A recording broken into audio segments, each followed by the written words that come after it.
आज बता रहे थे कि हमने सुप्रीम कोर्ट के अंदर एक एप्लीकेशन लगाई है।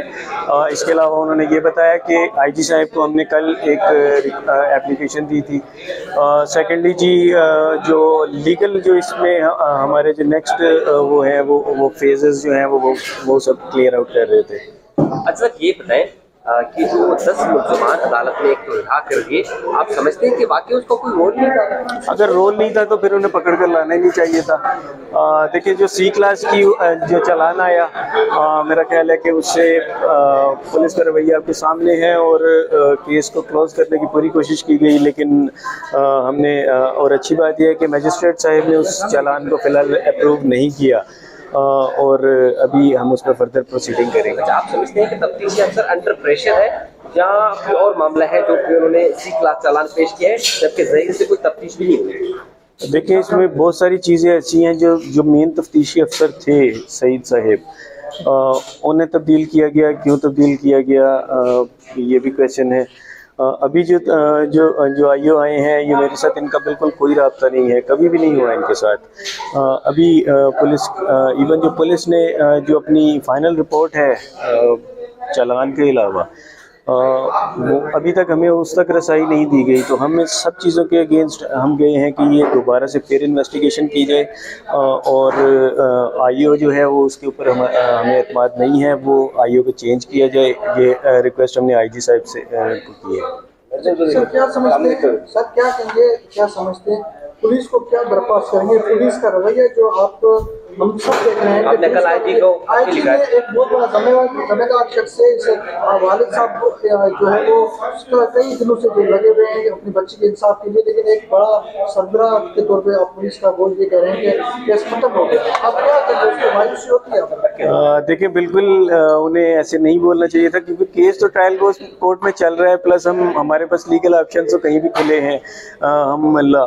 हम हाई कोर्ट के अंदर रिव्यू कर सकते थे, हम आज सुप्रीम कोर्ट में गए हैं, तो केस खत्म नहीं हुआ तो हम गए हैं। तो इतने बड़े जिम्मेदार अफसर को ऐसा, मेरा ख्याल है कि थोड़ा सा वो करना चाहिए था और ऐसा बयान नहीं देना चाहिए था। सर, एक पर्सनल क्वेश्चन है, अगर आप इजाजत दें तो मैं करूं जी। वो एक इंटरव्यू में उसका जिक्र हुआ था। जी बोलिए। वो एक खातून यूट्यूबर है, उन्होंने कहा है कि ये जो मेरे साहब ने भी खुद जो है भागकर शादी की है और ये मुकाफात अमल है। मैं मदद चाहता हूँ, मैं इतना सख्त सवाल कर रहा हूँ, लेकिन मैंने कहा कि शायद इस पर भी क्लैरिफिकेशन। अच्छा, मैं आपसे रिक्वेस्ट करूँगा आपसे कि आप मेरे घर पे आइएगा।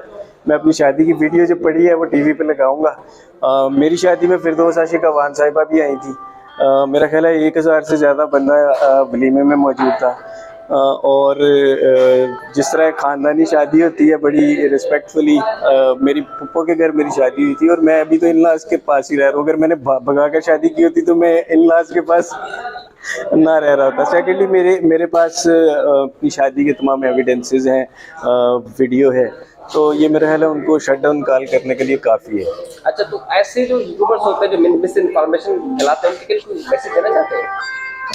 मेरा ख्याल है कि उन्हें खुद थोड़ा सा इस चीज़ का वो करना चाहिए। देखिए, आज वो मेरे लिए ऐसा कर रही हैं, कल कोई ऐसी चीज़ें उनके अगेंस्ट भी उनके सामने भी आ सकती हैं, क्योंकि एक बात उनकी करेक्ट है, मकाफाती अमल होता है। तो उन्होंने आप पर इल्ज़ाम लगाया है जो नहीं है, उसे आप साइबर क्राइम पे केस करेंगे?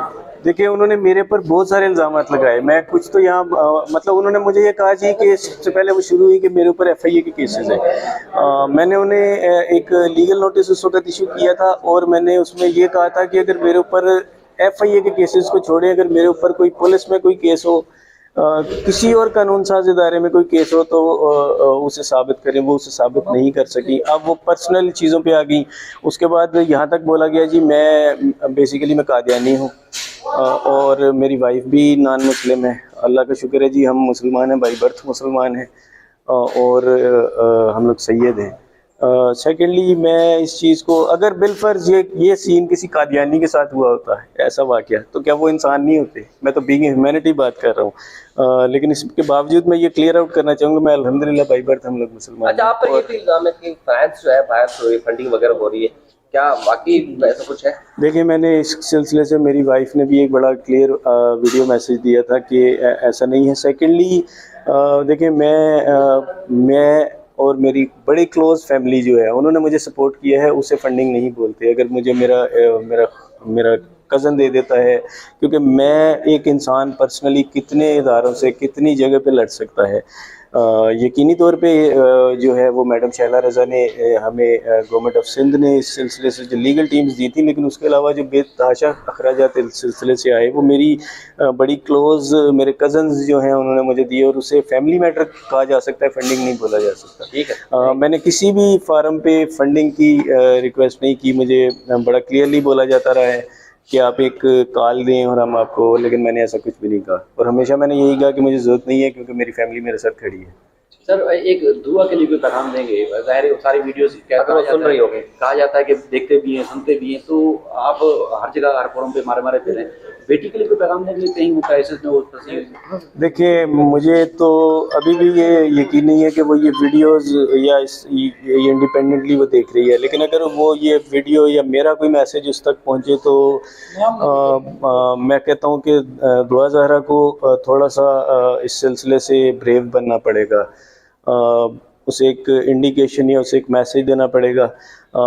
मैं कभी भी किसी भी सूरत में, चूँकि मेरी बेटी है जी, वो जिस मुश्किल में गिरी है मैंने ही उसे निकालना है और मैं उसके लिए खड़ा हूँ।